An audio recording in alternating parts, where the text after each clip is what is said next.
Hey, don't get too close to the fire. I might get... Well, guys, I am so excited. Joining us right now, he is an amazing songwriter, and I've been so looking forward to talking to you, Mr. Terry McBride. Thank you for giving us some of your time today.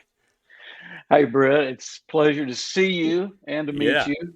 Thanks for having me on. My boots are squeaking. I just came in from the snow. I can hear this through my, I've got these sort of Ugg boots to try to get out in the snow. Are you in Nashville or Texas? Yeah, I'm just outside of Nashville. Oh, okay. So we got about 7 inches of snow on the ground, which is crazy for us. Here it never sticks around. This is the third day of it. So it's been pretending like I'm living in Jackson Hole, Wyoming or something at the moment, because it's we don't have the elevation, but it's a lot of snow for us here. Oh, it is. I've been keeping up. I'm supposed to be in Nashville next Thursday and Friday, so I hope it'll be gone by then, though. Yeah, it will be. We're going to get another blast tomorrow, and then it'll warm up a little bit next week. But y'all are getting more? Yeah, we have ice and snow coming tomorrow. Oh, man. Yeah, it's been crazy. I think the high today is like 15. It's just unusual for us, -1 at night. And we had this last year for about a week. I'm in my little studio, and it's having a hard time warming up here today. It's about 60 in here. So I got my jacket on.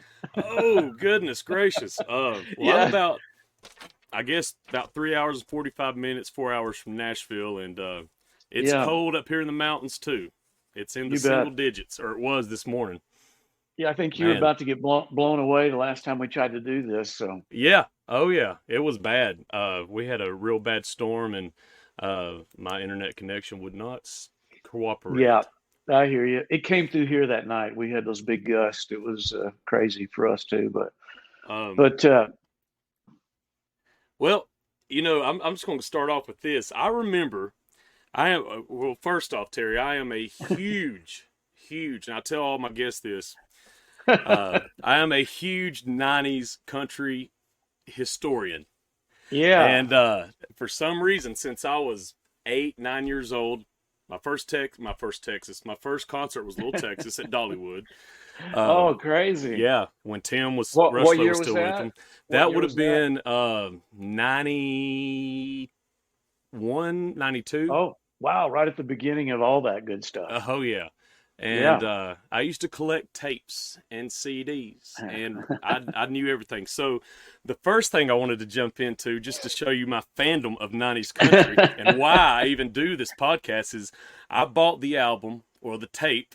I still call them albums and records, but sure. I bought Hurry Sundown. Oh, man. And I wore it out. Oh, man. Oh, yeah. And, that was about 93. Yep. Yeah, so you're just a little bit older then, but yeah, man, I remember that record well. I think I have a copy too somewhere. I'll have to look. I'd hope you would. I don't throw much out, but I have a little place where I store all of my stuff that my wife doesn't want at our house. So yeah, it works out really well. It's kept our marriage going, and I can also work out of here. I can record and do vocals and things. And rehearse here. It's a great space. The band, some of the guys come in. One of our partners, Ray, is from out in Phoenix. So if we do something in Nashville, he comes and stays a day, especially recording and things like that. So it's a good space, and it's a good place to keep all that stuff. I have a lot of that from the 90s as well, posters and some good stuff as well. Let me ask you, do you do you ever play Love on the Loose still live? Oh, every night. That's good. Yeah, even solo shows, I'll do that. Okay. Usually kind of kick off the set sometime. It's just a fun, good up-tempo song, Oh, yeah, that's cool. I wanted to get that out of the way, just let you know. Appreciate that, those sales going all the way back. Oh, yeah, yeah, definitely. Well, I am also a huge, huge fan of songwriting, and so looking at your list of songs that you have written and cut by other artists, it's astounding. But I want to know, as we get into this, tell me about your friendship with Ronnie Dunn. I saw a lot of co-writes with Ronnie. I thought Yeah. it's pretty cool. Well, it worked out. This business is crazy. You meet all kinds of people. You never know how things are going to happen in life in general. Yeah. And especially in the business that I'm in, it's so a lot of it's out of my control. Once I write a song, I don't really know where it's going to go. I can try to direct it to maybe an artist or a producer or someone that I know, and in hopes that maybe they might record it, or just in hopes that they might like it, Yeah. and then we'll see what happens after that. But so I was, during those early '90s, like you talked about earlier, as we were talking, some of those acts we got to tour with, one of them was Brooks and Dunn, and Brooks co-wrote a #1 song for us, "Sacred Ground." Oh, okay. Yeah, he's the co-writer on that song. So I actually met Kix before I knew Ronnie. Oh, okay. I met Kix at the #1 party for Sacred Ground, which was a great way to meet a guy. I mean, Oh, yeah.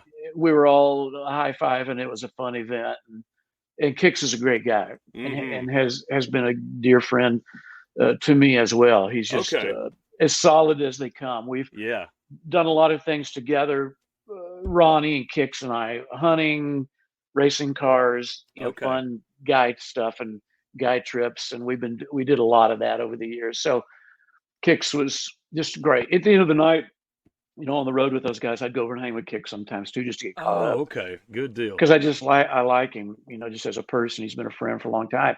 But as McBride and the Ride was winding down, I was fortunate to start getting some songs recorded by other artists, George Strait, John Anderson. It was an exciting time for me as a songwriter, because I wasn't sure what was going to happen after the band. I wasn't really wanting to go put a band together, and I've been doing it hard for the last 5 years, but I did want to try to take a break and focus on writing. And because of that, I wrote with a couple people. One of those songs ended up being recorded by Brooks and Dunn, and it was a song called "I Am That Man." It was a single on the Borderline album. It was the follow-up to "My Maria." It was that era. Okay. So with that being said, I was over at the label one day. The guys were on Arista back then, and I ran into Ronnie, and he was just like, "Man, we cut your song. It's going to be a hit. We're going to release it." I was like, "Oh my God, this is so great," because it's great to get a song cut, but also having a song cut by one of your acts that you really respect. And I loved Ronnie's voice. He was one of my favorite singers. I mean, from the first time I heard him, I went, well, that's different and that's cool. He's that honky tonk tenor kind of guy. He's got great range, those big ballads. He can kill it. Still sounds amazing. Oh, 70 years old and he's killing it. His falsetto is so strong, and like "My Maria." And we had several songs that we wrote, a couple of hits that we tried to include that kind of thing. So anyway, I met Ronnie really for the first time. He's like, "Man, come over to the house. I want to hang out." And I've always been a fan. He just couldn't have been any nicer. He was just so cool, And I was thrilled because he was one of my favorite singers. So went over and met him, his wife Janine, and we just hit it off, man. He said, "Hey, I'm getting a bus. I'm getting off the band bus." He and Kix in the band were all still on one bus, Oh, wow. It was they'd already had some hits, big hits. First album, Brand New Man, all that was already out, But they were getting ready to get his own bus, and he said, "Man, why don't you come go with me? I'm going to California for like 15 days." And I said, "Heck yeah, man, I'll do it." And we wrote like 10 songs on that trip. "He's Got You" was one of them, and there were some others in that trip.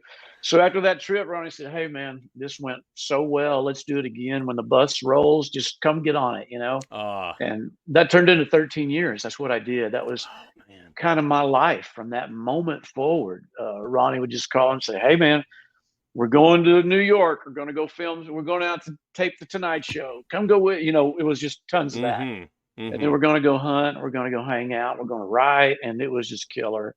And I did it for 10 years. And then the last 3 years, they made a change in the band and they asked me to play bass. And so I was in the band as well for 3 years, which was really crazy. I mean, I love those guys. I kind of liked being able to come and go. Now all of a sudden I was an employee as well. It was it was a lot, but I traveled with Ronnie. I rode the bus with him, so it was an easy gig. They flew me everywhere. They were hillbilly rock stars, So it was the best of times, and they treated me as an equal on everything they did. It was they couldn't have treated me any better. And then uh, with Ronnie and being in the band, I didn't really want to do it because I didn't. It was just a lot. I thought I don't want to get involved so much where I'm a friend, I'm a co-writer, now I'm an Mm-hmm. employee. It was a lot, but they were Mm-hmm. adamant. They're like, "Man, you're out here eating our catering every night. Come on."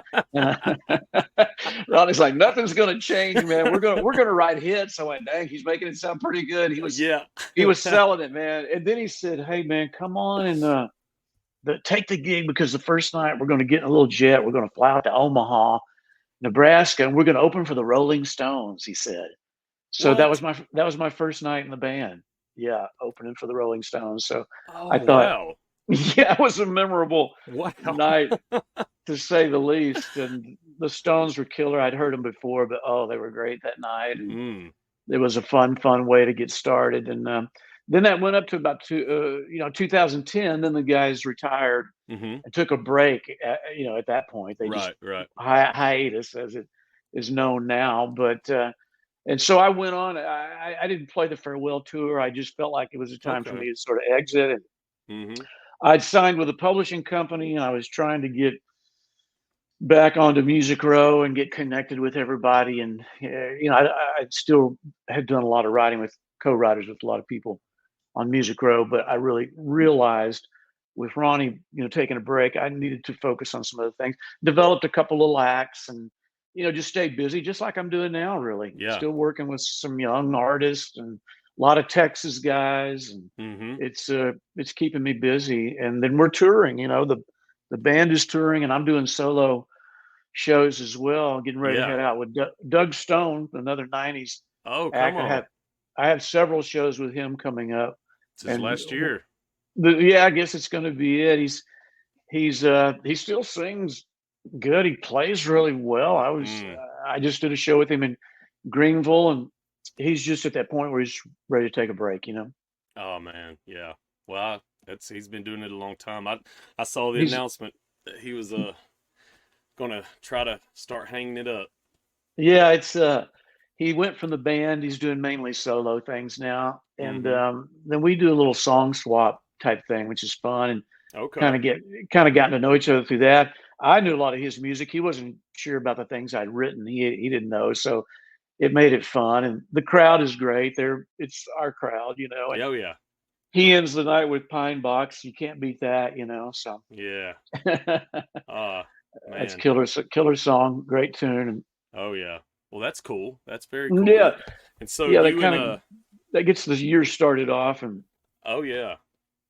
then we're going down to Austin doing some cool stuff. I'm doing an event down there. I'm being inducted in the Texas Songwriter Hall of Fame. I see that. I was going to And ask you about that. That's pretty well, incredible.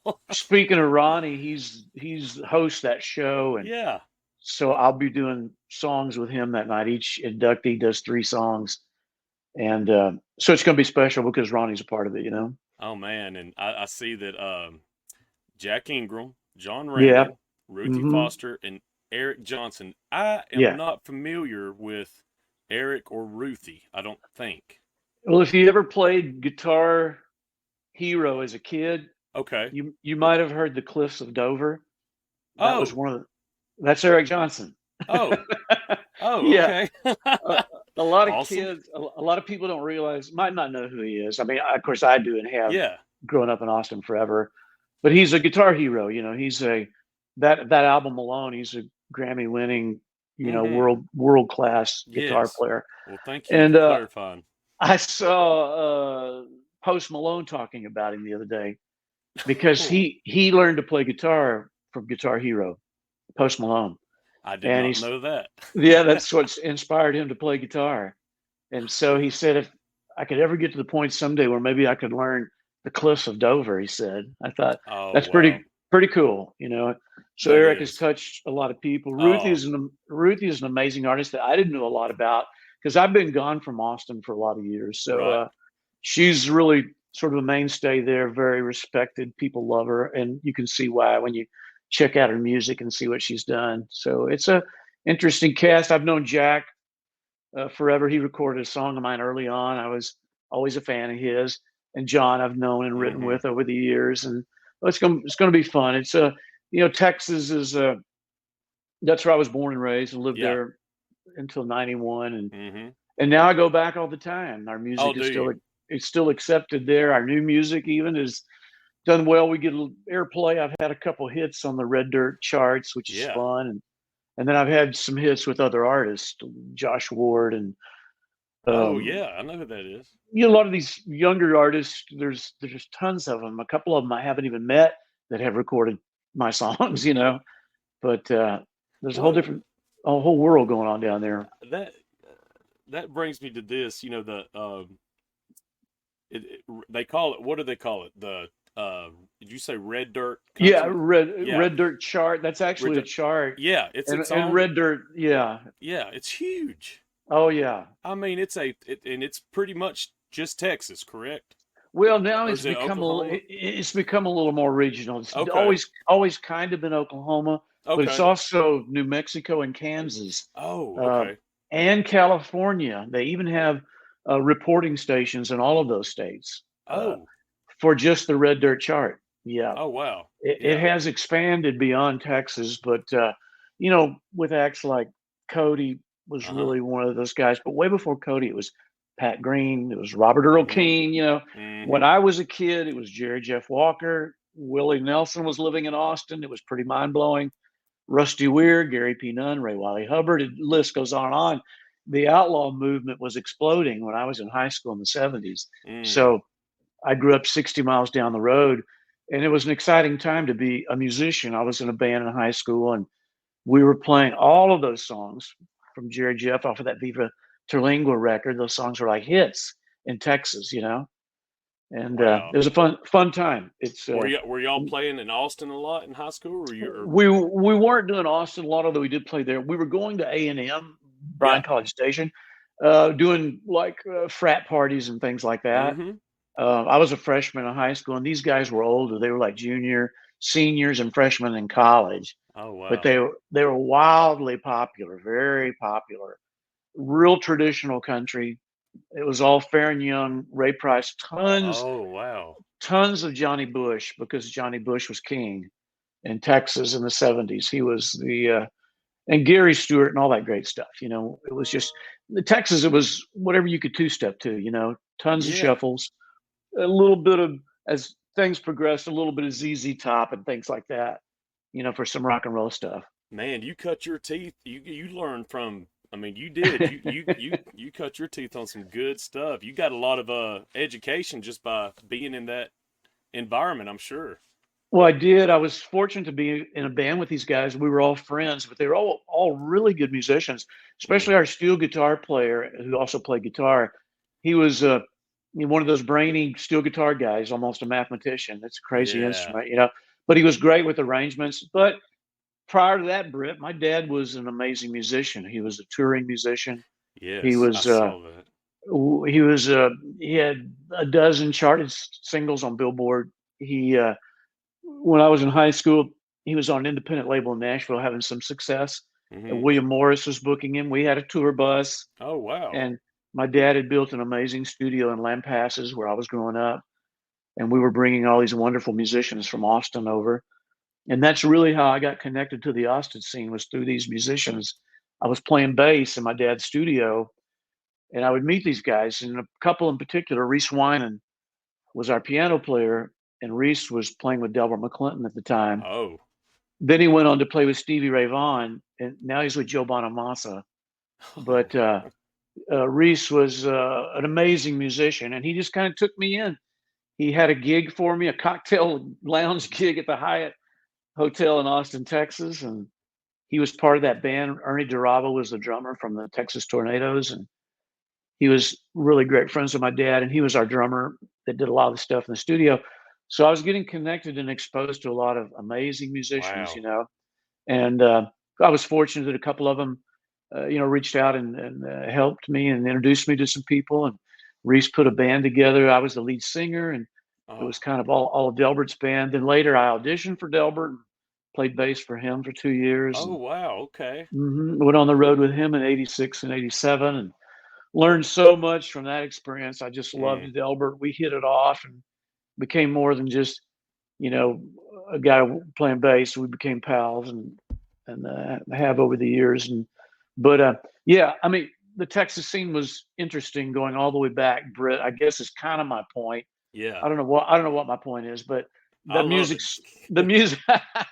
Keep that talking. I'm listening. well, that music scene in Austin was Mm-hmm. pretty exciting, and you can Man. tell as I talk about it and think about it, Yeah. it's still exciting. And Mm-hmm. some of the opportunities that I got along the way were just life changing for me in a slow way. It was just I was slowly moving forward. It was I was already well into my 20s and was kind of wondering what am I going to do. I'm kind of a well respected singing bass player at that point who's writing songs, but not having much luck with that. I was starting to make trips to Nashville and starting to meet some people, but I was really a working bass player at that point that could sing as well. That's kind of was my job at the time during my struggling musician phase. Oh wow. Did your dad influence a lot of your musical abilities and Oh yeah. Oh, yeah. he was the major influence in my Yeah. life. I looked up to my dad. He was like Elvis. He was a rockabilly guy in the beginning. Oh He could wow. play all that cool Scotty Moore guitar. He was an exceptional guitar player and very self-taught but very schooled Oh wow. musician. He could read and write notation. He would write violin parts for our sessions by hand, and which is an amazing feat that I can't Wow. do. Wow. And not many people do much anymore unless you're in that world where it requires you to be knowledgeable of notes, Yeah. you know, take the coda, rest. But my dad taught me all that when I was a kid. He taught me how to read charts. So when I was 13, I could go on the road and I could read almost all of his set from a Oh dance man. cocktail set to his floor show, which included impersonations, five-string banjo, yodeling, and then an hour or two of dance set after that. But he had it all written out in these enormous chord books, chart books, and a big music stand where you could spread it out, 2, 3, 4 pages long. And he taught me to take the coda, the first ending, the second ending, and it Oh was my fun. goodness. But it allowed me to sit in with the band. I needed to know the song, but I could really read it as a Mm. player, which would keep me from getting completely lost, which Mm. made the band feel a whole lot better about me sitting in and playing. The bass is a big note, especially when it's in the wrong key or Oh, it's yeah. it's a big, big note. I mean, it's you need to be on and you need to know what you're doing. It's a Oh simple man. instrument, and that's the way my dad taught me to kind of play it. Keep it Mm-hmm. simple. He was the guitar player. I was the guitar player. My dad gave me a guitar when I Mm. was 9, but then when I was about 11, 12, he started grooming me to be his bass player is what he Okay. was. Yeah, Okay. he said, "You want to play? Here's what I need. I'm going to need a bass player. They're hard to find, especially one that can sing." He was already Boy, isn't telling that me. the truth? Yeah, Wow. he's like, It "Here's is. how it's going to be." I went, Man. "Okay, I'm going to work at it," because that's what I wanted to do when I was a kid. I just wanted when you're young like that, you look up to your dad. You want to be in his band. Mm-hmm. Oh man. It that blows my mind. I don't know if you know this guy or not. I just thought of him because he's the first person I used to play with him all the time, but I feel like he does know you. His name's Tom Ryan. He's from Athens, Georgia, but he's a bass player and singer, and Tom Ryan. he traveled for years Mm-hmm. with a lot of artists in Nashville. But I feel Wow. like he I maybe bet I'm I've run into him mistaken, but somewhere along the way. oh yeah. So when you said it's hard to find a bass player, I used it's especially one that can sing, it's and sing Yeah, harmonies. yeah, that's what I did a lot of that. Yeah, Learned through my dad, and then yeah. started out in church. I was in the choir, Mm-hmm. learned how to sing and read a little bit of music, and then that was my first stage, I guess, the church. It's a pretty good Yeah. crowd, Oh yeah. built in audience every Oh Sunday. yeah. So Yep. that was a lot of fun. And then my dad really kind of he wasn't crazy about me being a musician, which was kind of a strange thing when I was Huh. young. He just it was a struggle for him. Right. He had a lot of success, but no one really knows who he is. That's kind of the music Mm. business and one Mm-hmm. side of it. An extremely talented guy, uh, Mm. very respected and very knowledgeable kind of guy. He really ran the studio. He could conduct, and he was a really sharp guy. Very serious. Mm. So when it came to me being in the band, I was young, ready to do whatever, but I'm also working for my dad, so Yeah. I had to Yeah. reel it in to some degree. I also drove the bus a lot, so I had responsibilities as a young guy out of high school. My dad, Oh, wow. my dad felt comfortable enough to let me drive this Greyhound bus across the country, double clutching 4-speed, and that I'd had sideways on an interstate before in the rain, coming off an overpass with my dad sitting there, and the whole bus came up off the ground, just sliding. Oh, no. Yeah, I went That, shifted fourth to third, and the whole bus went that, sideways on us. And my dad was yelling, "Hold it in the road, son!" I remember distinctly to this day him yelling, "Hold it in the road, son!" And somehow I did, Britt, without taking out. It was early in the morning, oh, there wasn't no. a lot of traffic yet, and when you shift down, it's almost like braking, especially when the road is wet like that. Oh, man. Big Before concrete. CDLs. Yeah. Well, it was privately owned. I didn't have to have Oh, one. that's, See, yeah. Okay. it's a private owned coach. You can drive it like a motorhome. You can have Oh, your man. you can have your grandma in there driving if you want. Which I'm surprised we did. We had a couple drivers that my grandmother would have been a better driver. I can tell you that. Did your father, did he get to see your success with McBride and the Ride? Or I don't Right know at his the very story. end. Yeah, my dad passed away unfortunately in '92.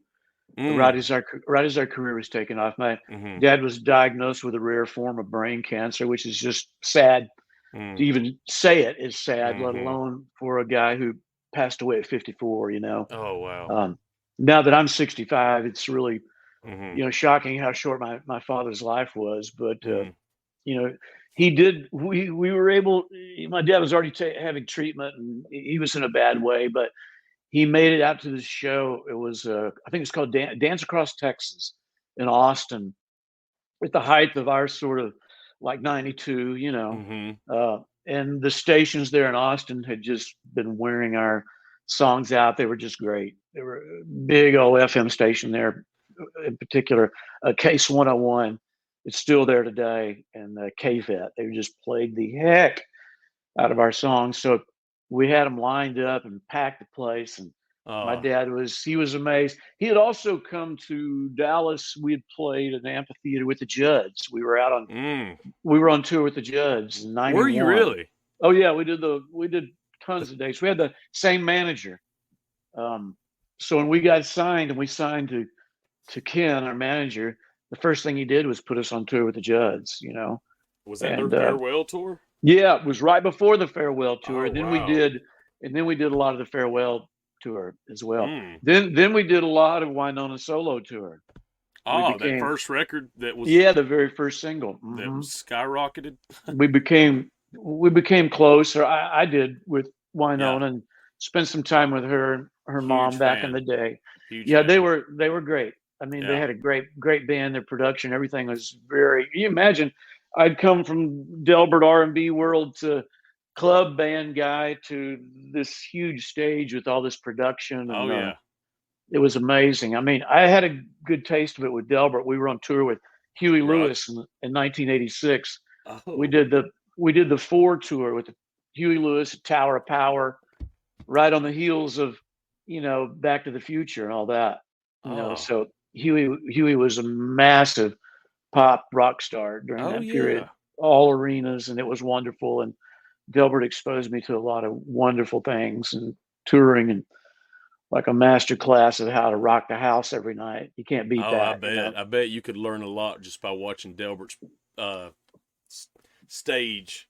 Show, he's a pro. He's a pro, and he's a serious guy, and he's also a great songwriter. So I had that as well going for me, and learning from a guy who had written some of my favorite songs. It was a great experience, to say the least. But yeah, all that adds up. I left Delbert because I was frustrated. I loved Delbert. I loved that gig. I could have just stayed there, Yeah. But I knew in my gut I wanted to do more than just be a bass player. There's nothing wrong with that. If you've got the right gig and you're happy, then you can't put a price on that. Right. but for me, I was writing these songs, and I wanted to try and start writing more. I wanted to focus Mm-hmm. on it. I also wanted to clean my act up. I was, I've been drinking a lot, and Mm-hmm. I was spiraling sort of down into a place I didn't want to be. So I took a break from all that. I got sober, and I started writing these songs. And man, shortly into that, not knowing what I was going to do phase, my drummer friend from Delbert said, "Man, this guy Bill Carter's putting a band together, and he's looking for a bass player. You should go audition because I'm going to go. I'm going to play drums." I went and auditioned. I got the gig, and Bill and his wife Ruth Ellsworth had been writing songs and getting them recorded by Stevie Ray Vaughan. Uh-huh. They wrote Crossfire, Oh. Willie the Wimp, and his Cadillac Coffin, Oh. Fabulous Thunderbirds, and so I got the gig. So we left Austin, Texas, and hit the road opening for Stevie Ray Vaughan all the way to New York City and back. And during that tour, I played some of my home demos for Bill, and then I met Ruth. When we get off that tour, they're like, "Let's start writing." I went to their house. We started writing. We started recording, and then we made our first trip to Nashville, and that's how I got signed from Oh. our trip through writing tunes. Those guys were amazing songwriters. They were Huh. way into country music. They really liked my little country voice, and we just started writing songs around it. "Can I Count on You?" Mm-hmm. Same Old Star, that whole "Burning Up the Road." I think 9 of those 11 are songs I wrote with Bill and Ruth and Oh, Gary wow. Nicholson, and that started me on my path, to getting my foot in the door here in Nashville, thanks to those guys Mm-hmm. and Jody Williams, who heard our demos and made appointments for us to meet every major label head in Nashville. It was a great experience. I had been coming here though, Brett, and being rejected. It wasn't Mm-hmm. going great. I had good ideas, okay songs, but Nashville wasn't built on okay songs. Mm-hmm. It required more than that. And with Bill and Ruth, they took me in. They elevated my level of writing. I learned so much from them, and they used me as sort of the voice through these songs. And I couldn't have been in a better position. Oh, man. That's incredible. I love hearing that. Um, Tell me about. I love the title is incredible, but the EP is even better. Uh, the Marlboros and Avon that came out last year. Yeah, Uh, First record in 20 years. yeah, yeah. Yeah, I think the last record we did, we got together briefly, like in '02 maybe, Yeah. and we cut this album that we were really proud of. Matt Rawlings produced it, and we all played and sang on it like we always did. And Mm-hmm. it was called Amarillo Sky. Mm-hmm. It was the song that Jason Aldean later recorded. Yeah. But we found that song from John Rich. He and Big Kenny had written it with a couple other writers, and we loved that song. We thought we had a Yeah. hit. Unfortunately, our label thought it was too Texas, too regional. You're But kidding. I thought it was a bit. No, unfortunately, no. I love y'all's We're version. I've I oh I, man. I heard that y'all's version way before Aldean cut it. So Well, and really, Aldean's producer is my old publisher, Michael Knox, oh, and cool. he said, "Man, we love your version, and we're just going to rip it off." So they kept a lot of what we did Mm-hmm. with that because we really brought a lot to that little demo when we found the song. We worked hard on Yeah. that tune because we just felt it was a great song. I mean, I didn't Yeah. write it. I just Right. Unfortunately we found it, but we knew it was a good song. So sometimes that's the way it happens. I Yeah. mean, Yeah. not everybody was on the same page. And if you don't have that, then Mm-hmm. you really don't have a chance. So that was our next. You're right. This was our next project going all the way back to like '02. So that was 20 years, and we found this song through a guy who sent me a message on Facebook. He knew a lot of the writer friends and people that I knew, and so we talked a little bit. And he sent me this song, and I was knocked out with it. It He offered. He said, "Man, if you want to tweak it and make it your own," and there were a couple things I wanted to say to make it more personal, Right. and he allowed me to do it. He and Bill that co-wrote it with him, Bill Vaughn. But just happened to find it in a roundabout kind of crazy way through Facebook. So but the demo was really Huh. cool that he had. We changed it a little bit, but it just fit us, and played it for the guys. They really could hear it after the first listen. We could tell could be something. It it hit home for us, and instead of just another honky tonk song, which we love all that kind of stuff, and Yeah. I'm still doing and still singing, but it was something different. It was a little more, it was reflecting back to those days that I remember well in high school, and then that era of people that are no longer with you, and it hit a lot of points with me and hit home for sure. And I think that's kind of what music should do. So that's where we started. Like we felt something, so maybe somebody else would. And that started the EP that was sort of the centerpiece for our project moving forward. And then we slowly wrote a couple things, found a couple things older songs that I'd written that I loved. Always wish that I had recorded. Since I didn't have the ride, I did record a solo album a couple years ago. Yeah. But without the band, there were certain songs I just hadn't recorded. So a couple of them came in handy. Along Comes a Girl was a cool song. We've been doing the Webb Pierce honky tonk song since '91. I found a cassette that said San Angelo, Texas, Santa Fe Junction, 1991, and that version of us doing it was on that cassette. And I was knocked out at how good it was, man. It was really a cool arrangement that we had. So we tweaked it a bit and went in the studio and cut that as well. That's cool. That's cool. Do y'all ever get, like, now that y'all, doing some dates as McBride and the Ride, do y'all ever get people come up and say, hey, why didn't y'all do that one song? Or, or do you try to incorporate most of the hits during the set, or?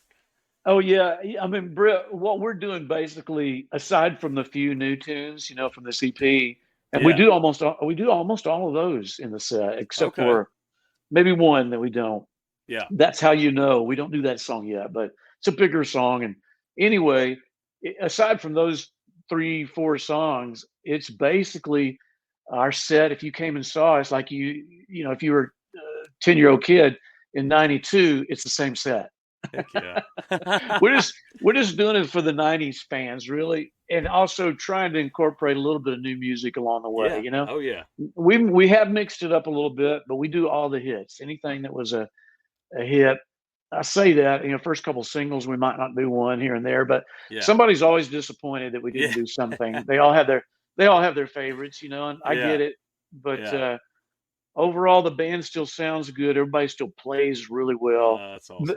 They've never stopped playing. Billy Thomas, our drummer, has been with Vince Gill since McBride and the Ride. That's Billy singing high harmony on Little Liza Jane. Going back to like '92. Yeah. And so Billy was in Emmylou Harris's band, the Hot Band, when I met him. And but he was also singing on these new Vince Gill records that our producer Tony Brown was producing. Oh yeah. So Tony introduced me to Billy because of that. He was kind of making a list in his head of people who might be cool to be in a band.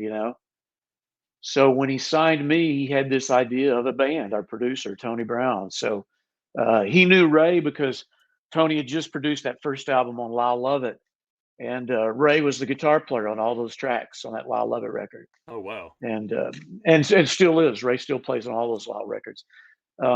So Tony was like, "Man, I know this guy Ray Herndon. He's with Lyle, but he'd be great." And Billy's a great drummer. He had a steel guitar player in mind, Steve Fishel, that was in the band at the beginning, and then it kind of pared down to just the three of us. The singers became the partners of the band. We changed that just a little bit, but we tweaked the band a bit. But we've always had an amazing steel player. We had Bruce Boughton on the road with us at the moment. That's been with us for a while now, and he was with Garth for 10 years or so, and Reba, but he's mainly an A-Team session guy. He played on all those Brooks and Dunn hits, Garth, McBride and the Ride. He's a very respected guy. And he's older like us now, so he likes getting out just a little bit, and now, still playing. Who is that you mentioned? Garth? Bruce Boughton. I mean, Garth, I don't know who that is. Oh, yeah. I'm just kidding. Yeah, that was a pretty good gig that he had there for a while. And an amazing track record to play on an artist like that, for sure. Did y'all have a piano player? Yeah, we did. We had an amazing young kid named Jeffrey Roach. Okay. We were just a 4-piece in the beginning, just trio, and steel guitar, Uh-huh. guitar, bass, and drums, guitar, and steel guitar. And then the arrangements got a little bit bigger. We hired on this young kid, Jeffrey Roach. He'd never been on the road.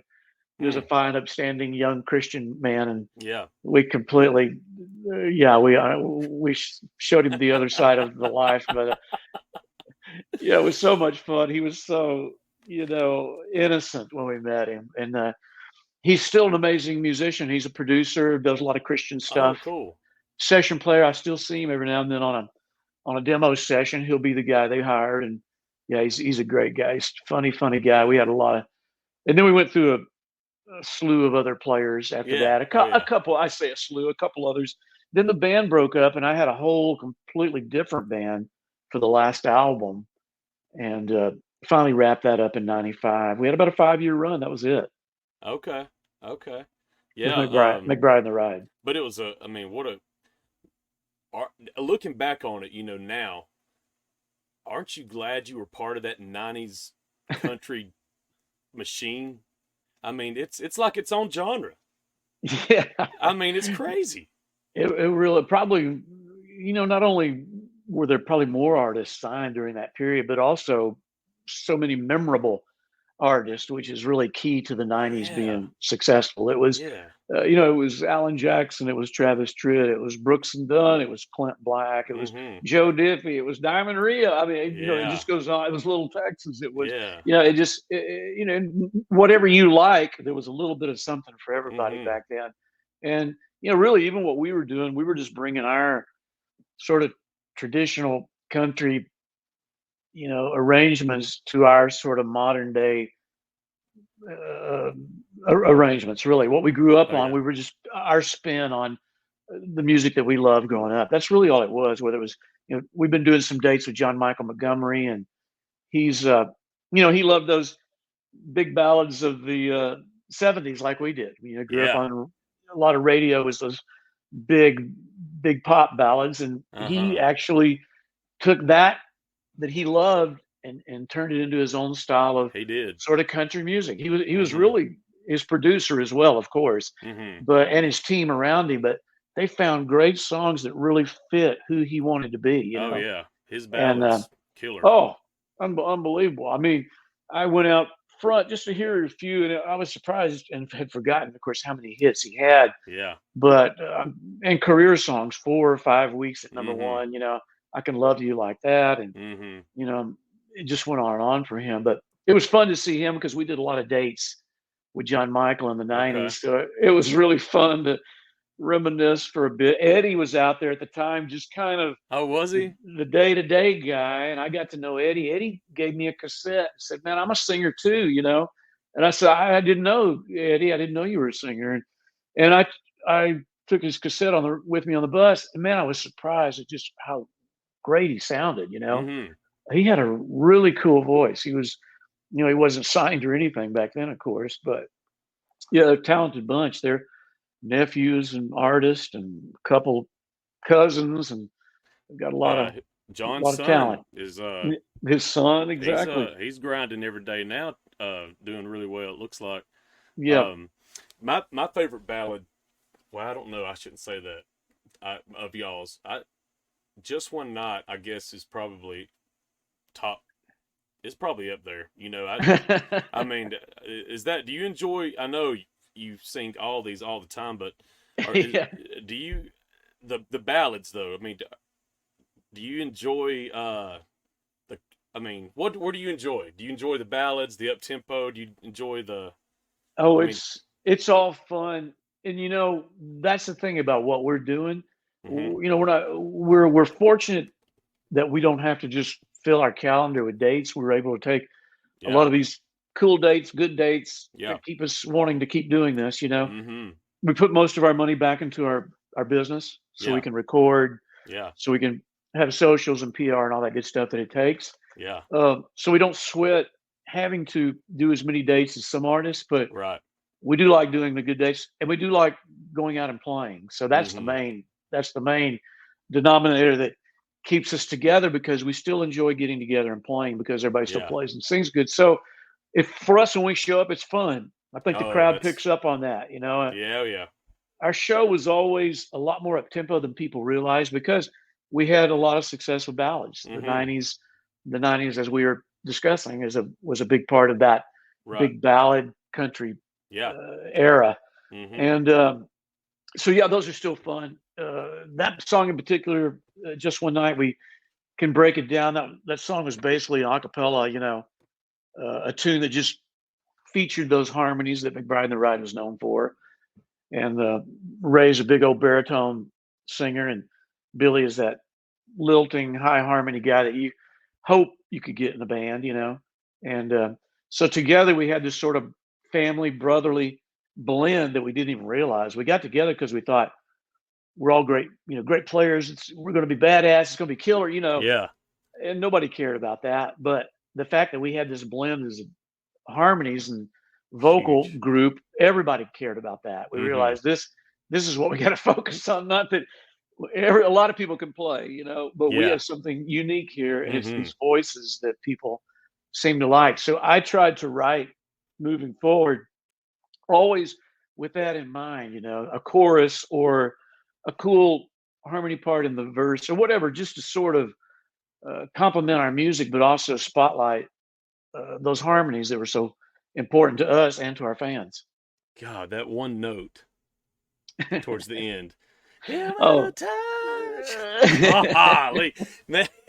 Yeah, and that song already starts out high, but a lot of the Yeah. '90s we modulated several. We had two hits. Can I Count on You? Going Out of My Mind. Those both That's right. modulate. That's right. They did. But that was a big deal in the '90s. A big dramatic mod. Oh Take it man. up a whole step as if it wasn't high already, Good But Lord. Do y'all still yeah. play it? Do y'all still modulate live or Oh yeah, we're still in the same still key. do it? Oh Yeah, my gosh. we don't even tune down. I love it. We're punishing ourselves out there. We're I forcing love it. ourselves to be decent. But Oh, yeah. you are. I've watched some videos of I've watched some solo dates of yours, and you're killing it. You're like John Barry. John Barry can Oh still yeah. sing like nobody's business, and so can T. Graham Brown. I mean, Yeah. but you're Yeah. right there with them, Terry. Oh man. You do. Your voice is I feel like it just gets better and better. It's like a fine wine. Oh, Britt, I appreciate that, man. Those guys are excellent singers, so I really appreciate that. T. Graham is so soulful, man. He bears down and still sings so good. But you're right, John. I saw him. I think it was a couple years ago. It was like it was a country music cruise, Oh yeah. and I told him later. I just had to compliment him on just how good he sounded. He's just, we're all getting older, but I'm a lot wiser than I was when it comes to singing and taking care of myself. I've realized the importance of it. Yeah. You can get away with a lot when you're younger and take a lot of things for granted when you're younger. But if you're fortunate to stick around, then you have to kind of figure out how to do everything you like moving forward, and do it well. And singing is a big part of that. I have to take care of myself. I don't drink, so that's a big. I wouldn't have been able to do a lot of things if I continued, Right. drinking like I Yeah. would, especially at the rate and the way I like to drink, So Yeah.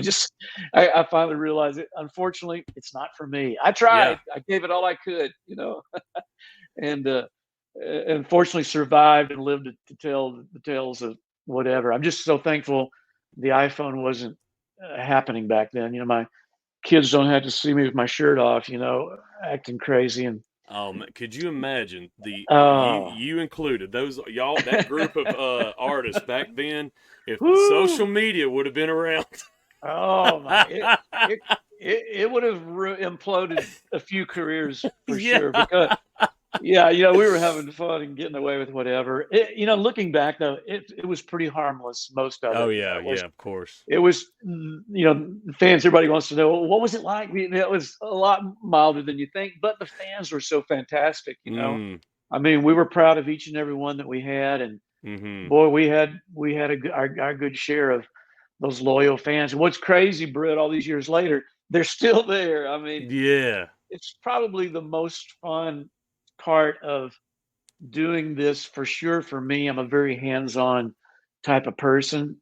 I'm also like hearing and I like responding, and So the comments and what this music means to these fans has probably been the Oh, wow. sweetest part of it, you know? Mm. They can just really, melt your heart with some of these comments of what it means to them, or where they were when they heard that song, or when Oh, they were wow. with their mom and dad, and the stories go on, Mhm. and That's special. it's very touching. It really is, and it's just powerful. I have those feelings, Oh, yeah. with Yeah. Willie Nelson. If I Mm. see him or I'm around him, I'm giddy, because I'm a fan first and foremost, and Mhm. would never really be comfortable because I'm such a fan. I mean, Yeah. I, I had songwriters like that I was such a fan of. I could barely, contain myself and just relax and try to write something great. Guy Clark, people Oh, like that. wow, yeah. It took me a while to kind of get myself together and realize what I'm doing. What was But that like with it him? Was that was amazing, Britt, because I grew up. I told you earlier in the '70s, and Mhm. I'd buy these albums and Jerry Jeff Walker, and I'd see Guy Clark on there. It's like, Mhm.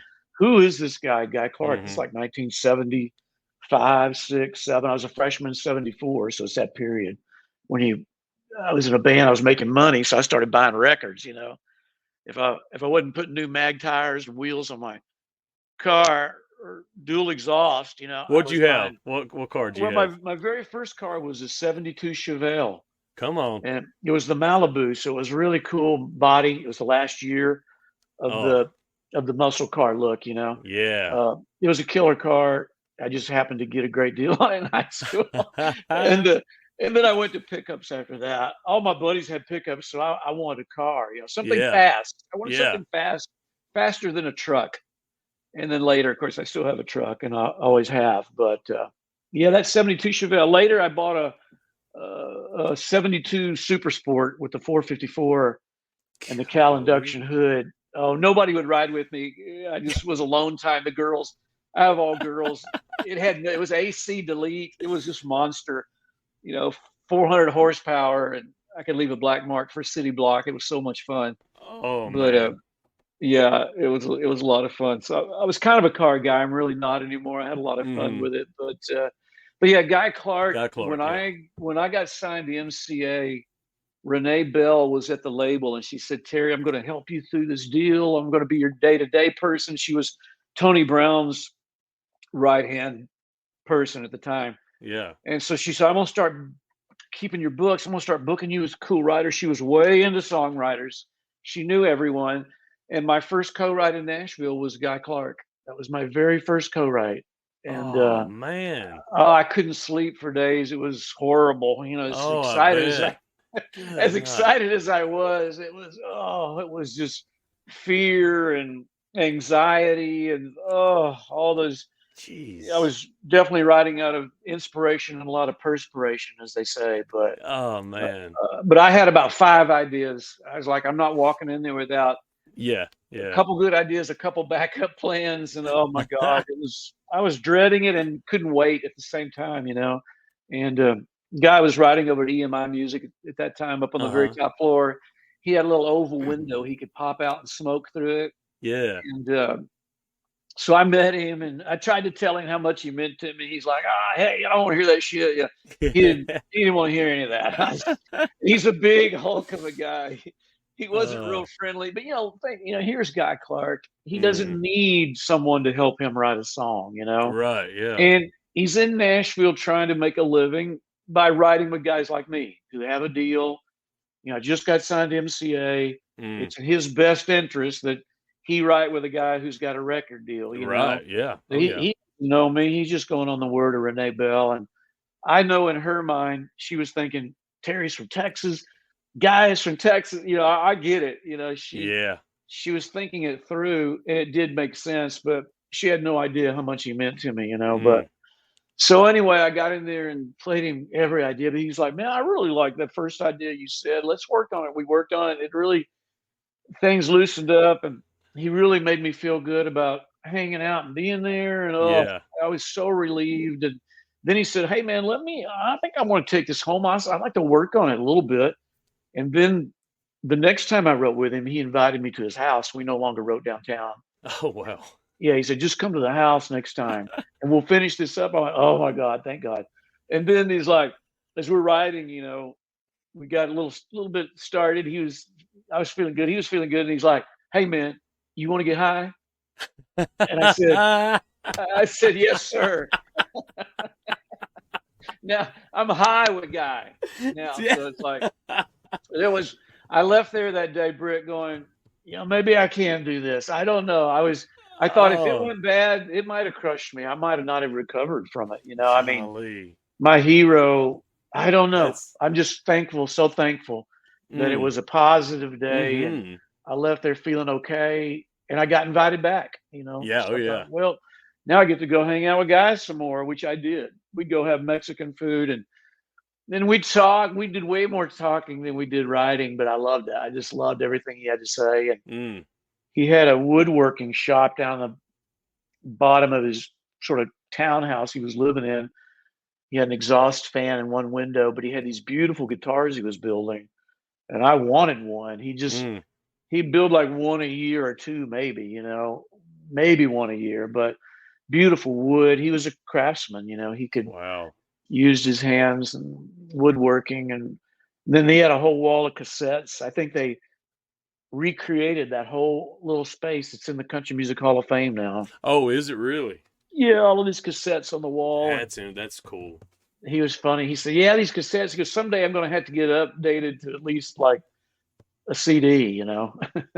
Golly. Are you are you recording any of this year solo stuff, or is it just pretty much Uh, touring and the yeah, we're EP? going to go back in the studio. We just released a single in Texas for Christmas called "Honky Tonkin' Xmas" down in Texas, and Is that it you got a or lot. you and the boys? It's McBride and the Ride. Oh, It okay. was the band. I wrote it with the guys and my friend Bryce Long, great songwriter here Oh, in sweet. Okay. Nashville. And yeah, it did really well.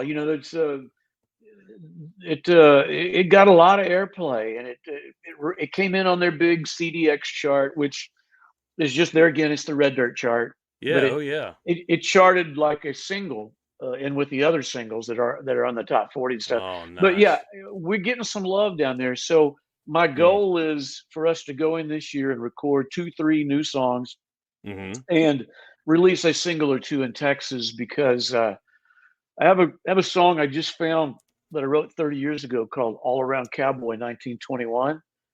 It's about my Oh, wow. grandfather. He was an all around cowboy. He was a cowboy trying to find his way in a modern day life. Ah, He was a bus driver, but he was a cowboy. He was just yeah. trying to find a way to make a living. He was a janitor. He was a, but he always had horses. He was always breaking horses, and he was. I learned some of my first cuss words from him hitting the ground. But uh, he was an interesting guy. He's a music lover. He's a domino player, and a lot of this song is about that. Oh, Going to the cool. domino hall to pick my granddad up, and he's telling this old man. He's an old man. He said, "Hang on, son. I was just telling Roy about the time I was all around cowboy." And Oh, and it's a man. story about him and his buddy Emmett Mm. Gower, a rodeo sort of legend there in Central Texas. And but I love it, man. And I can't believe I let it slip away for 30 years. I found it on a cassette because, like I said, I don't throw anything out. I keep it all here at this little house, and it's a great song. I'm so proud of it. Wrote it with my friend Bill Carter, Ruth Ellsworth, that I was talking to you about earlier. That Yeah. took me in and had success with Stevie Ray, and it's just a great story song. And that's one that we're going to cut. I just need to find a Oh, couple more. I love that you found it. Yeah, I just forgot about found it, it. and it's like, I yeah. Man, I forgot it, and then I forgot how good it was. It's a cool demo. I think my friend David Grissom, who's a great guitar player, played with Mellencamp, and Mm. he's done Joe Ely, one of my heroes from Texas, and I think David's on the track, and it's a great band. Some of the same guys we used when I was living down there in the late '80s. Mm. But yeah, and That's cool. I'm going to experiment with the arrangement a little bit. I might want to do it a little more uh, Marty Robbins meets, you know, trails, songs from the trail Yes, kind of yes. vibe. There's just nothing like that There's anymore, and not. it Mm-mm. might be a direction to take it just for making it a little different. Yeah, yeah. Instead of making it we know what we can do with it to sound like it's maybe not necessarily Nashville or whatever, our Right. country, but what if we put a little spin on it and really dated it and really make it something unique? Mm. So that's what we have to find in the studio, Brett. That's kind of sometimes the elusive part of music is how do you want it to represent you? And after you track this in the studio, is it the true representation? Is it exactly like you thought it was going to be, or is it so wildly different it came out better than you'd even imagined? You know? Do you enjoy that part of the process? Is that one of your Oh, I favorite love parts? it. Yeah. Yeah, I love it because it is the great unknown. You know, Yeah. have no idea what's going to happen till you get in there. It can go in any direction, and we're sort of producing this, so we have to use our producer ears, our Mm-hmm. musician and Mm-hmm. artist ears, our songwriting ears. You know, all comes Mm. into play in the studio. But we've all been doing it a long time, so we have a good idea. Oh But yeah. that particular song, though, Britt, something like that, we're not set in stone on how it's going to be. Sometimes you get a demo and go, "Oh man, let's just hope we can beat the demo." That song is so good, you know. So it's up to us to make this song whatever we want it to be, and that's the fun part. We do a little pre-production usually, so we don't just sit in the studio and waste time. But we'll figure it out or as close to it as we can before we get there, and then have fun. But Oh, I'm yep, excited about that. we cut that EP at Peter Frampton's studio, Okay. which was really exciting. All of his gear and cool stuff is we were able to use a lot of it, including his killer vocal mic, going all the way back to mics that he bought when he was in Humble Pie, Wow. Peter Frampton, and so yeah, it was a great experience, great studio. And then we That's recorded cool. 2 or 3 things at the Castle, another great studio here Mm-hmm. in Oh yeah. Franklin, Tennessee, where Alan Jackson cut every hit he ever had out there, and everybody from Miley to whoever is cut there. It's a Uh, great room, the, great tracking room. Here's a question. I was up there. I was in Nashville a couple weeks ago. My buddy Jesse Keith, you know Lori's son. Oh Um, yes. on Oh, our I way saw you home. did. I checked out a couple of your podcasts. I saw he was on there. Yeah, yeah, Lori, yeah. yeah. Oh yeah. I'm actually this hadn't been announced yet, and I might have to edit it out. But I'm Is that we're what getting you ready to do, announce it. Brett? Can you condense this down to whatever you want if it Oh goes yeah, long? Or but yeah, you everything. can. Hey, but everything that we've got, I am putting out because this has been a. I'm serious, Terry. This has been such a treat for me. Oh Uh, man, just knowing that I'm talking to someone I used to listen to on tape as a kid, riding my lawnmower in the country. I'd have no. my earphones in and the tape. Oh man, Hurry N- sundown, and I was. nothing better than that, is it? When you're young and you feel like you're driving on the lawnmower. Yeah, Oh, I used to yeah. love that. My grandfather lived next door. He had the mower, but I did all the riding, and oh, I Yeah, loved it, man. that's Same awesome. thing. My That's favorite songs, and so I really appreciate that, Britt. I feel it. I mean, that music from that era is so powerful, and even yes. today, through you, you know, I feel it, man. I appreciate that. Well, I was glad thank you. this worked out. I like where we're coming from as far as your podcast. I mean, just your love for that era. And That's the reason I want to give a space for these stars from the 80s and 90s to let people know, hey, they're still touring, they're still yeah, making music, and so far it's going real good. But I'm excited. I was going to ask you the castle you were talking about on our way yeah. home. I passed by it. It's on the I forget what highway it's 4 lane, but I see a big castle looking thing on top of the hill. That's not the Oh one, is yeah. it? No, but that's an Okay. interesting. Was that on 840, the loop? Yeah, so you know what Yeah, I'm talking yeah. about. Yeah. That's where they have the Renaissance Festival every year. Oh, okay. Yeah, I was they used to. I think maybe it has run its course now. That's a privately owned home that a Oh, guy started building in high school, Britt. what? And now it's like a 7,000 square. That's I don't know how much square footage is in that home. It's a massive castle It with the is. huge turrets and Yes. Yes. it's unbelievable. Yeah, it's on the cliff top right on 840 as you Yeah, drive that's it. That out of is it. Franklin. Okay, The okay. This castle is every bit as interesting, totally Uh-huh. different. It looks just like a castle, and it was built supposedly, and really they have it documented back to Al Capone built this castle as Oh, a as a getaway from Chicago when the heat was on. I guess he wanted a place to get away to. You're But kidding. That's no, oh I'm not wow. kidding. Yeah, I know Wow. it's, and there's all kinds of history and things that trace it back to him.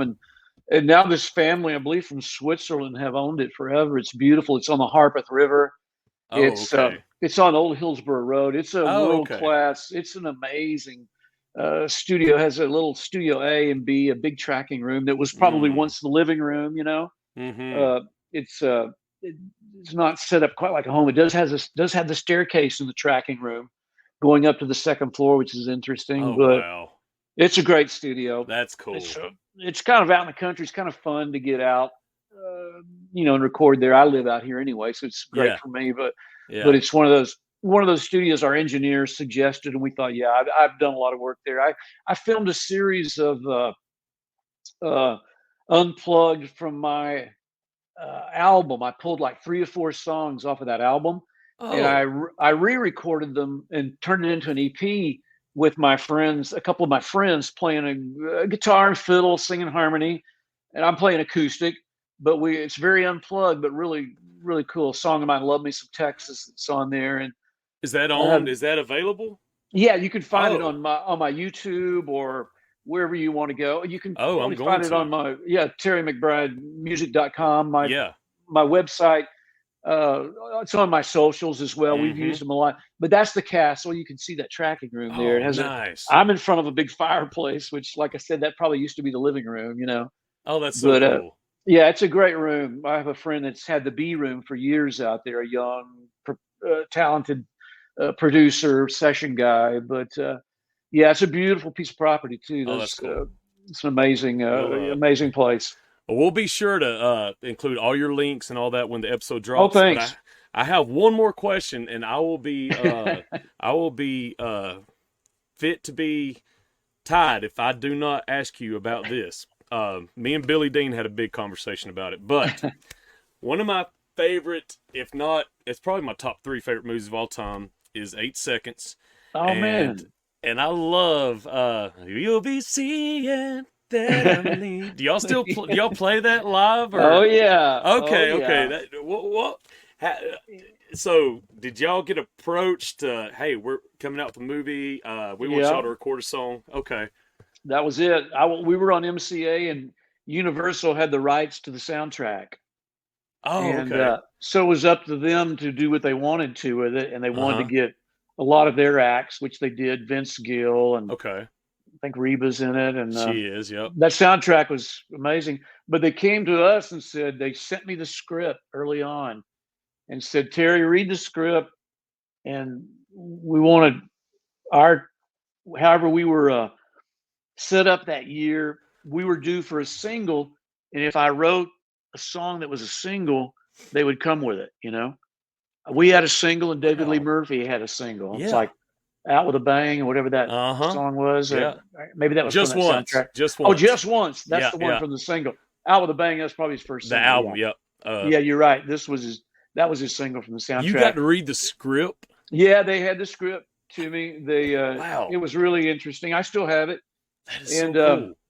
And then then they were like, don't even worry about writing a song based on the movie. We just need an up-tempo hit, Uh-huh. for the soundtrack. And Yeah. so all I had on the road with me in the back of the bus at that time was my bass. So I had sort of that little feat. I Yeah. had that in my head. So I just wrote the beginning of that song on the bass. That's all I had. And I had those simple, no more crying. If I'm lying, then I'm dying. No more crying. I thought that's simple enough. I love those inner rhymes, Yeah. and then slowly whittled away on the chorus. And then our producer for that soundtrack was Josh Leo, who had been producing Alabama and a lot of cool acts during that period. Oh, man. He was an LA guy that had played guitar on Betty Davis Eyes on that big hit. Okay. He was an interesting guy. I really liked him, and we hit it off. And first time we wrote that song together, "No More Crying." And then we tracked it. It was going to be a single. And then they were like, "We'd like to have you guys in the movie. Uh-huh. If you would do." I said, "Oh man, we got to be in the movie." And management fought us on it. They're like, that's going to take 2 or 3 days away from touring. I was like, Oh my listen, goodness. this is important to me. I really want to do this for posterity or whatever, my legacy, whatever happens, I was almost a movie star, damn it, but, and I tell people all the time when they come and see us, we're in the movie 8 seconds for about 6 seconds, but I it was, it was worth it. It was so much fun. We spent the whole day with Luke Perry, Yeah. Stephen Baldwin all day. Yeah. Tuff Hedeman was there all day. He was. Oh, was he? Okay. Oh yeah, he was the. He was there as their advisor. Yeah. Okay, that's cool to know. And Lane Frost's wife was there. All day. She was there as well. Well, that's a special project, man. I had to ask you about that. It was so fun. Then I went to the world premiere of Billy Bob's. Oh, you with did? Everybody. Mark Chestnut played, and a lot of us played that night. It was it was a blast. They reminded me the other day, this is the 30th anniversary of that movie. Oh yeah. Wow. Yeah, 30 years ago. Oh man. Well, it's coming up. I had to ask you about it. Yeah, man. Well, my first trip to Austin, I'll close with this. My first trip to Austin will be in April, towards the end of April. Wow. So I'm excited. I've never been. What's happening? What are you doing down there? I'm going with Jesse to, I think it's called Two Step In Festival. Oh, the festival. Oh yeah, yeah. And huge. they're doing something for his dad that night. Cody Johnson is, and so yeah.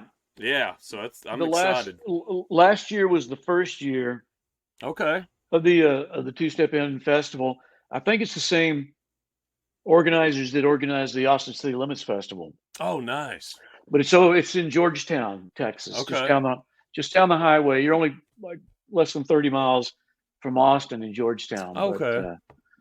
But, Austin's still a cool place. It barely resembles the place I grew up in. It's just become so massive, Yeah. The growth is just shocking. From the way it looked when I left there in '91, especially. But I've been back many times. Like I said, looking forward to going back this year and I already have tour dates in Texas, Temple and Ranger, Texas. Both of those are with Doug Stone. Those are coming up. Those are coming up in March, and I'll be in Ohio with Doug and the 17th of February, and then we're slowly easing back into it. And then McBride and the Ride dates start after that. But have your followers check us out at McBride, I will. I'll no doubt. You know how to all the socials and links, I'm sure. Oh yeah, we're going to promote it big time, man. I am. And Terry, I'm a fan.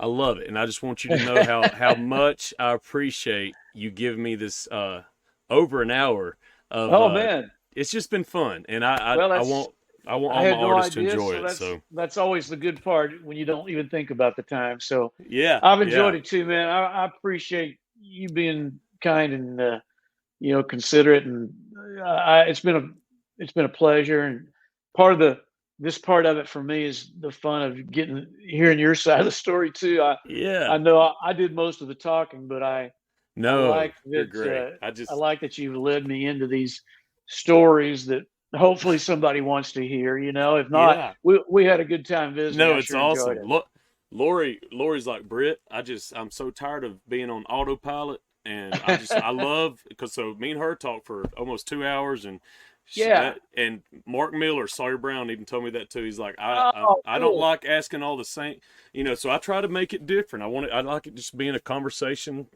in a kitchen, just hanging out. So I scrolled down on your, I guess maybe it was Facebook, or it might have been YouTube or whatever. I found I had several of your podcasts that I could scroll down. A lot of your buddies.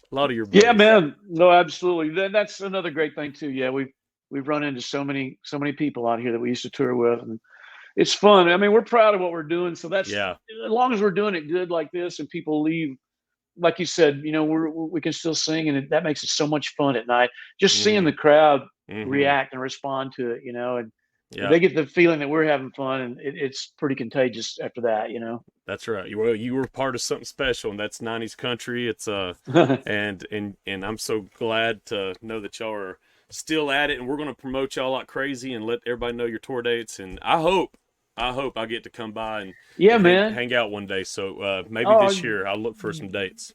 got to do that. We're just now adding a few more. We're kind of scattered this year, a little everywhere from Minnesota to Kansas City. We've been playing a cool place in Kansas City called Knuckleheads. This will be our third time to play there. It's a killer venue, outdoor, indoor. It's a whole compound of cool venues. Several venues within one space. It's really cool. But yeah, we've got some interesting stuff coming up. There's fairs, more dates with John Michael. I guess he's winding down this year too, from what I hear. So it'll be fun. I know we're up in Montana with him, so it's going to be interesting. But, cool. Yeah, I'd love to have you come out. All your followers and listeners, come see us. We'd love to see you out there. Sir. Yes, sir. Well, thank you so much, and I'll see you soon. Cool. Thanks, Brett. It's been a pleasure, man. All right, Terry. Thank you. See ya. Bye-bye. Bye-bye.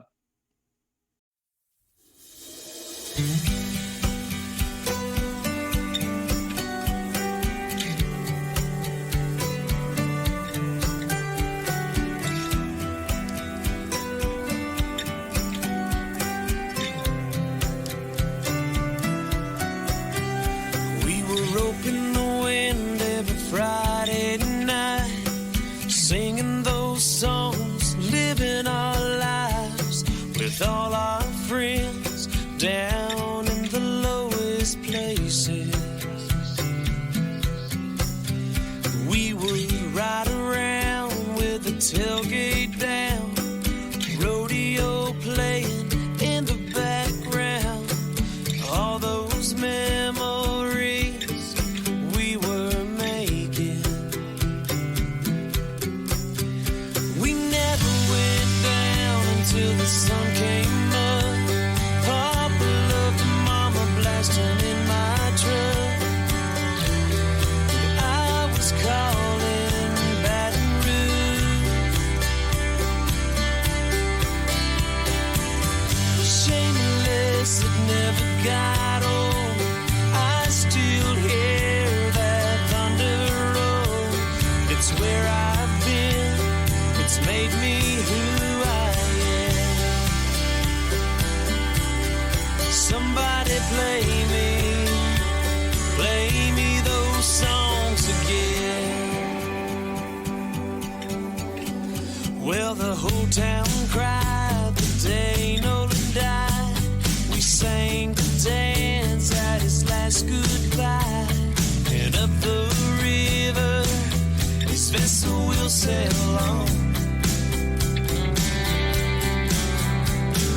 Just to relive all our glory days, singing those songs, all the noise we made that summer. I wanna ride around those tracks again. Yeah, we never went down until the sun came up. Papa loved Mama blasting in my truck. I was calling Baton Rouge. Shameless, it never got old. I still hear that thunder roll. It's where I've been. It's made me who I am. Somebody play me those songs again. We were walking the beaches of Cheyenne, standing outside the fire. I'm still thankful for my unanswered prayers, looking in another's eyes. Yeah, we ain't going down until the sun comes up. Papa loved Mama blasting in my truck. And I'm still calling Baton Rouge. Shameless, it'll never get old. I still hear that thunder roll. It's where I've been. It's made me who I am. Somebody play me those songs again. if tomorrow never comes, I wonder what she's doing now.